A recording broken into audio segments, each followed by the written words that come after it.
Hello and good morning. Well, it's not really morning for me, it's really afternoon, but I'm DVS Fed.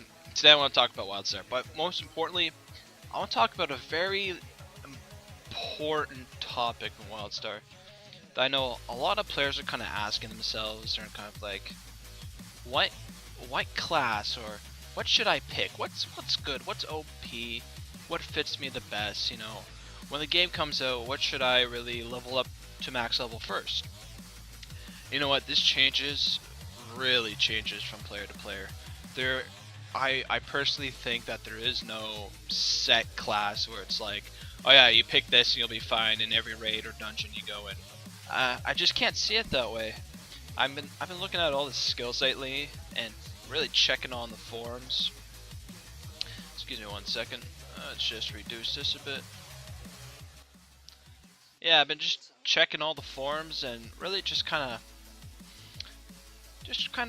get a sense of like what are people thinking about, like what's the mass majority really thinking. What remove me from the subject. I want to see what everybody else is thinking, and really I don't like what I'm seeing. I don't like what I'm seeing at all. A lot of people are complaining about stuff that they really shouldn't be, and that can easily be fixed. Well, anyway, this is what to pick first. Now, this might be a little bit long just because I'm going to go a little bit of detail. But this should only really take about 8 minutes, 8 or 9 minutes. So here we go. I got 3 main points here. First point I want to start off with. Every class has a different playstyle.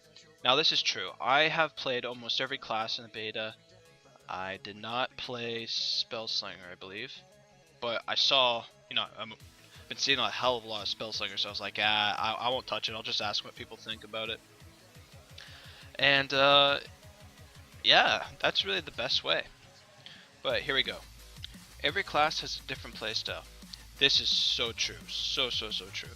And I got a little bit of an example here. I mostly went to the secondary side, like DPS. Really, any class can really DPS. I'm talking about more of their secondary sides. So in this topic right here, I'm going to talk about tanks. Because I know a lot about tanking. I've been experienced tanking in a lot of MMOs, and not like your average rating tanks, like set times, really elitist type tanking roles I've been playing, and because I play on like higher skill cap ratings, and I will leave a community if I feel that my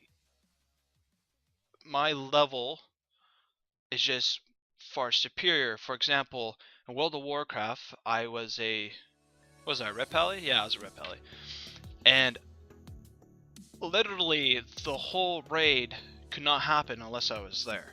And once you get to that point, you gotta ditch them. It's really bad. I know if you make friends, you just gotta leave because they'll only improve you. And if your goal is to get that raid gear, you have to do what benefits you. So yeah, getting off that, the different playstyles I want to talk about, I've really noticed, I really picked up on these. Now the warrior is a resource mitigation tank. Now a lot of people have been dissing the warrior. Personally, I've been playing the warrior a bit, and really the warrior is just kind of like playing WoW. It's on the fence really, on like playing WoW. It's like playing WoW and like playing a like Malphite in League of Legends. It's really on the fence. You really have to have really good positioning, like really good positioning. Like if you're playing Malphite and you don't want to get your ult up, you need good positioning, especially if people can roll off of that and do combos with you. The second one, engineer. Engineer tank I've played a lot of. I like the engineer tank personally. I think it's really fun to play. It's kind of like new because it's like a pet tank range class, which is cool things I like seeing in. And what I have to say about it is that it is a deflection taunt resistance tank. Now I might be saying, whoa, that's like 3 different things in one tank. What is it? So when you're playing engineer, there are a few setups that I have made where you can self-sustain yourself, you can completely go full out deflection, You can go full fatality. You can do resistance buffs. Like, there's a lot of setups from the engineer. I think he's the most versatile tank of them all.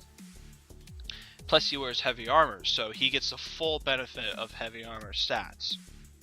Now, with the engineer tank, I have to say though, is that he is by far a better off tank than a main tank. Now, you might be saying, what do you mean? What do you mean by off tank?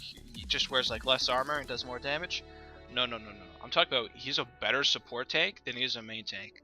If you look at his skill sets, most of his skills, he has 2 intimidates. Well, actually 1, and the other one's a taunt. He has 2 abilities that can completely switch aggro off people.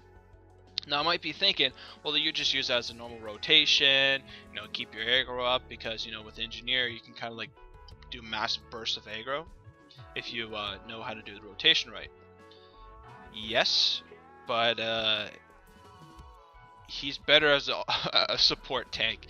He can support your other tanks, and if they're in dire need, he can actually taunt 2 different enemies that 2 different tanks are tanking, and one of them taunts onto him and the other one taunts on his bot for 8 seconds, and that's clearly enough time to get heals. So yeah, it's a really good support tank. I highly recommend you guys like check it out. It's just stupendous. It's awesome.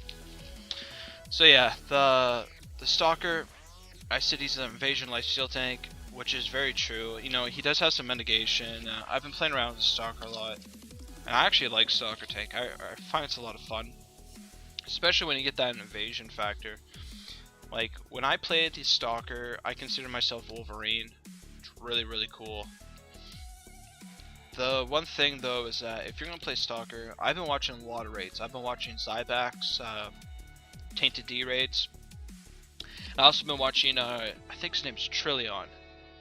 It's like a German / NA raid that they've been doing in Wildstar, and they have 2 warrior tanks, and their health never drops below 90%. But Zybak has 2 stalker tanks, and those stalker tanks, they'll get low health, but their healers are good enough that they can heal them back up. And I kind of like the stalker tank, because if you watch the DPS that they're putting out, stalker tanks are just under the DPS damage. Like, they're still doing a lot of DPS. It's kind of that it's the true DPS tank. It's basically what you're getting out with the Stalker. Now, the Invasion, it's more mechanical than skill based. You can be a really skilled player, but because of the Stalker and how it's laid out, you really need to have that MOBA type of Twitch reaction, because he's a very mechanical champ. And if you're not used to setting up your keybinds in a certain way, expect to die. So yeah, that's just basically, it's 3 different playstyles. A lot of people excel in the NG and the Stalker, just because, you know, people are used to playing rogues, or people are used to having the whole taunt resistance thing going on. And honestly, they're good classes. Play them if you really want to. But what I'm saying right now, the warrior is probably going to be buffed up in the future during the patches. He is a little bit weak, but he does take a lot of damage. Like, he takes a lot of damage, especially if you know how to use him very well. His threat generation is quite good. It's very constant, where the NG it's more on a burst. I do say though, between warrior and stalker, Stalker does put out more threat generation. Just because, you know, higher DPS with low threat generation percentage, it kind of trades it off, and it's actually quite effective, very effective. Second point, class performance depends on your own skill level. This is so true, and if you guys have played League of Legends, Dota, or any type of MOBA, Smite for example, that is skill based. Smite, it's purely skill based. There is a lot of mechanics to it. You know, League of Legends, Dota is more mechanical based, but Smite is very skill based. Now, in Wildstar, like, if you're a bad player, I'm not saying like you're just a bad player in general. I mean, like, at the very beginning, you're a bad player. You're gonna have very bad performance in game. Now, the reason that I think that a lot of people are having a really rough time is that they're coming from the World of Warcraft style of MMOs, and you know, this is kind of like throwing in like Smite and World of Warcraft, and they have a little baby, and this baby says, "Screw you, mommy and daddy, I want to become my own beast," and then completely creates a completely different game. It's beautiful. It's very beautiful. The second point I want to make is skilled players can get good with any class. This is so true. I'm not talking myself up. I'm not saying I'm a super skilled player. If you look at the gameplay right now, I am clicking my abilities. You should never be doing that. Never click your abilities. But this was like very early beta stuff, so I didn't really have my keybinds set up or anything. I actually use a controller when I play, so I did in World of Warcraft as well. I use a controller. It just allows you to like completely micromanage everything if you use a controller, by the way. And a lot of people might say, "Oh, you use a controller, you must suck. You know, there's barely any buttons." Dude, you only need 4 buttons if you set up macros. That's all you really need. And if you know how to set things up properly, there's only 8 abilities. Compared to frickin' WoW, there's only 8 abilities, so you should be fine. But anyway, yeah, it's skilled players will have a much easier time picking up a different playstyle of characters. Now, I'm not saying that they're going to be like godlike. I'm saying they're going to have the easier time. Yes, if you specialize in one character and you completely get really good at it, like to the point where you're considered a top player with that specific character, all for you, man, all for you. Like that is the most ideal thing for most players, is to master a character class, sorry. I get confused sometimes. The third topic I want to talk about: pick the class you can be the most effective with. Now, what I mean by this, I don't mean you personally. I'm not saying pick the class you think is the most funnest. You know, you could probably be one of those players that don't like being up in the boss's grill or anything, and kind of want to sit back and heal people, or even apply damage. Now, this is a choice you have to make, because we're getting closer and closer to launch. And you know what? We're even getting even closer to the head start if you guys have pre-ordered and got the deluxe edition of it. And a lot of people right now have the upper hand if they're in the beta, because they can play everything and find out what they're good at and what they really are most effective with. Now, what I mean by effectiveness, I'm not talking about personal. I'm also talking about group. This game is all about group. You can solo. You can go off on your own all you want, but you get rewarded for being in groups. You get renown. The only way you can get the big dungeons and get that better gear is with a group. You can do it solo if you want, but it's a heck of a lot harder. Now, some of the things I just want to go on briefly about this is that try all the classes first. At least get to level 15 or 20. If you seriously want to find the right playstyle for you and what you'll be most effective at, find your class. When I mean your class, I mean it's the class where you feel the most comfortable on, and you know you can either carry or have a super high performance in a raid environment. Now, this might be hard if you're new to raids, especially if you're like new to like a hardcore type of guild or gaming community. It can be a really like scary change, because you know what you would think would be kind of like funny, like, oh yeah, I'm not going to come in exactly at this time. It's not our job. Man, you'll get kicked out. I've been kicked out of raiding communities because work just got. I'm an HVAC technician, so like when I have a job on Saturday, I have to go to that job on Saturday. I don't get to say yes or no unless if I book time off in advance. A lot of people are like that. Find your playstyle. Now, what I mean by playstyle, I've set up the warrior in 3 different types of playstyles. I've set up the engineer, about 6 different types of playstyles. I've set up the Stalker in 2 different types of playstyles. You know, there's different playstyles with different characters that you just gotta figure out and find and what's to your liking, because you can mix match any ability you really want to. You can even tier it out to the point where it gives you a new ability in it. So really this game is all about user preference. Pick what will benefit others the most and what you will excel at. Yeah, I already talked about this, but this is super important. If you are seriously wanting to join a raiding community or to make yourself the most appealing, you're not going to play the class that benefits you the most. You're going to play the class that benefits you and others the most. Now, what I mean by this is that you're not going to play a champion where you don't benefit others. Like, if you're a DPS in a raiding community, the only thing you have to be worried about is putting out the max amount of damage possible.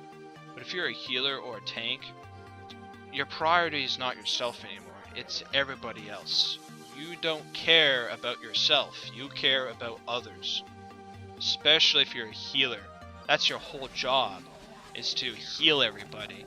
You know, you gotta look at those bars. You have to assess, okay, my tank is low, but I have my DPS low. Either I have to tell my other healer to put main heals on my tank while I go heal up my DPS. Like, you have to take that priority. Now, people might say, you know, tank is the most important role, but I have played tanking to a very, very high performance level. I've also even played healing, not to the highest, but almost to the same level. And I gotta tell you, if you're a good healer, I have to give props to you in this game, because it's completely different. It's completely different from WoW. It's not, oh, okay, he is low, I'll click on his name, throw a heal. It's not that anymore. It's now, okay, he is low, I have to get in position. I now have to aim my skill shot, and now I have to make sure that it hits him, but also maybe hit the guy behind him. So yeah, I give props to healers in this game, because, you know, I know a lot of healers, you get a lot of crap saying that it's mostly girls and people that have no mechanical skills that play. No, if you're a healer, you're very mechanical. Probably the most mechanical in the game, especially if you're an Esper. So yeah, that's basically all I want to say. It's I didn't really want to make this really too long. I think it's been about like 15 minutes, which is fine. These are just things that you really have to consider when the game launches. If you're serious about joining a raiding community, all these things are very important. Very important to get you into those higher communities. Because I know a lot of people, they like to play casual. I'm a semi-hardcore myself. Like, I will go hardcore for like 3 months, but then I'll say, okay, I need somebody to switch in for me for this position, because no, I want to play casual for like a month or 2, because I don't want to burn myself out, which is very important. I can't go hardcore. Like, I know a lot of people that I used to play with, you're straight hardcore. By the way, if you got to this point in the video, you can just exit out of it. I'm done talking about all the important stuff. I'm just going to rant about myself now. What was I saying? Oh yes, casual, semi-hardcore, and hardcore.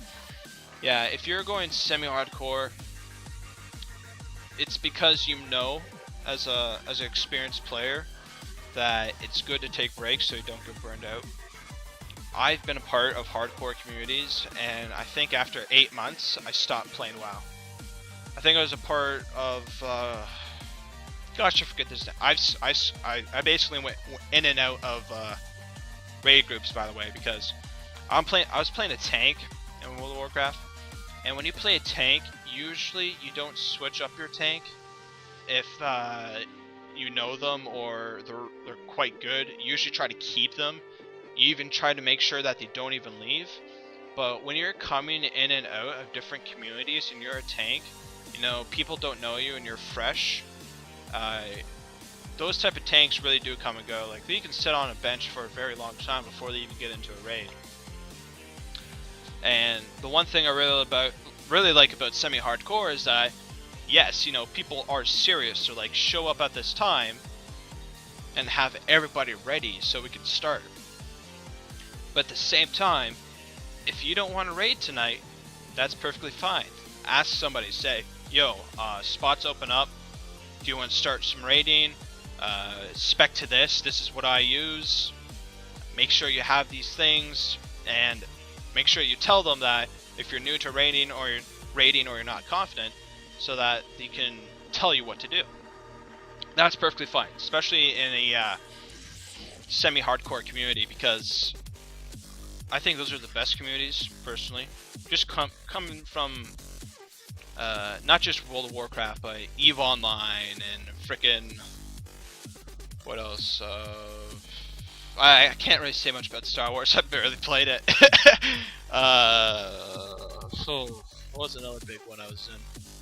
Guild Wars. Oh yeah, Guild Wars. That was a good one too. That didn't last too long, because if you ever played Guild Wars, you usually beat it within a month. Yeah, I think about every semi-hardcore community I was a part of were really, really good communities. Like, the best, I consider. Not the best in the game, like, not first clears. No. Think of World of Warcraft. If you ever played World of Warcraft, you know of a community called Months Behind. You'll know of Lore. And he even says himself, he's not the best. He's not the best, you know, guild leader, raid leader thing. He makes mistakes and he learns from those mistakes. And if you're one of those people that will, you know, say that was my fault and learn from those mistakes, you will excel at this game. Because this game is all about trial and error. That's complete what this game is about. And if you're new to hardcore, man, don't join a hardcore community. Join a semi-hardcore community that runs a solid 20 group that allow people to switch in and out of, because that's where you'll get the taste of the hardcore side, but at the same time you won't have the expectations of a hardcore side, because hardcore is kind of like those people that I don't want to say, you know, have no life, but basically play the game every single day for a specific purpose. You know, I like playing games every single day too, but I can only do it for so long before I have to say, you know what, guys, I gotta I gotta get more hours in at work and stuff like that. Especially if you have a family. If you have a family, don't even play semi-hardcore. If you have a family, man, and you have to look after kids, play casual. Because if you have to leave for the baby or to get your son or something, a casual will understand, because everybody else is probably in the same situation. If you go to semi-hardcore, people will rage at you. I mean, people will rage. Especially if you're in the middle of a boss fight and you're like, sorry guys, gotta leave, gotta get the baby. They will frickin' scream at you. And I find it's hilarious, because that's so unhumane, man. So funny. But yeah, all I have to say to all you guys out there, if you're starting the game, because I'm going to wrap it up now, because I've been just talking about myself for now for freaking probably 10 minutes. I like talking about myself. I like listening to myself speak, yeah. All I have to say for all you guys out there that are new to, not really just this game, but like MMOs in specific, take your time. You know, don't say, oh, this is the class I want. Experiment, because you will think you're really good at the very beginning, but once you get to the higher levels and you have your horizons broaden, you will quickly learn the ability of your skill. Especially in this game, because once you get to level 50, everything kind of gets a little bit insane. Not super insane, but everything gets step up to the point where, you know, you cannot be mechanical. You know, there's a certain point in this game where skill base is a huge factor, but then it kind of goes to the next level that I've never experienced before, where in an MMO where it's not just skill based anymore, it's now mechanical. Like, how are your macros set up? What macros do you use? What abilities do you use? To what tier is that ability? What kind of amps do you have? You know, you gotta micromanage everything. You have to be super mechanical and pressing your buttons. you have to have solid macros, and you have to really be able to move at the same time and cast your abilities and aim them on point every time. That is the only way that you'll get to those higher prestige of playing this game. No, I know a lot of people are saying that like they're the expert at this game already because they got into the winter beta. That's BS. I'm telling you that right now. That is complete BS. You only become a specialist or an expert in a certain position or role or class 8 months after the game is released, because you've stuck around that long. You probably know all the matchups, and you probably know what benefits you in every single fight. Like, and you know, simple stuff like this. Like, you see right here? Look at this. I'm standing on this edge. See these mobs? They're not attacking my allies. They're trying to attack me. And you'll see, they'll start to walk down. See, look. See, he walks down. He comes around. He's not even hitting these guys. They're just walking to me, and then they start hitting me. No, these are things that, you know, if you do stuff like this, and you know the paths they're going to take, and how you can effectively make them walk the longest without hitting people, you've already got that extra step, that extra edge above everybody. So yeah, I just reminded myself, going on for too long, sorry. I'm DVS Bodafet, this is Wildstar. Check us out online, it's dvsgaming.org. You know, you can go on the forums. I think you can see almost every forum, and you can post on it. Actually, no, you need to make an account to post on it. So yeah, you can just join us on the website, even if it's just to follow us on forums and talk to us on forums. But we have our TeamSpeak info in there too. You know, you can jump in, talk to us on TeamSpeak, get a feel of like, kind of like what we're all about. You know, we're not a Wildstar Pacific guild. We're a broad community expanding across multiple platforms and games. But we're not just a community. We're kind of like a semi-hardcore community. That's kind of the best way to put it. For example, we got 3rd place at SOE Live for PlanetSide 2. You know, we have that competitive edge to us. So yeah, that's my whole recruiting spiel right there.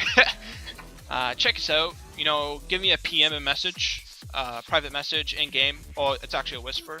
We're on the Pergo server, PvP server. If you want to do dungeon runs with us, or just chill out, hang out, talk about classes and stuff, that's cool. Give me a shout out. It's Bodafet in game. Give me a whisper. I don't know, maybe I can craft you some heavy armor. Or if you got a chewable, we can make a chewa train. That's right, you just go /follow with the other person, and then the whole leader leads a whole train of chewables, and it's pretty epic, man. It's pretty freaking epic. Alright, see you guys. Thanks for listening to me rant on.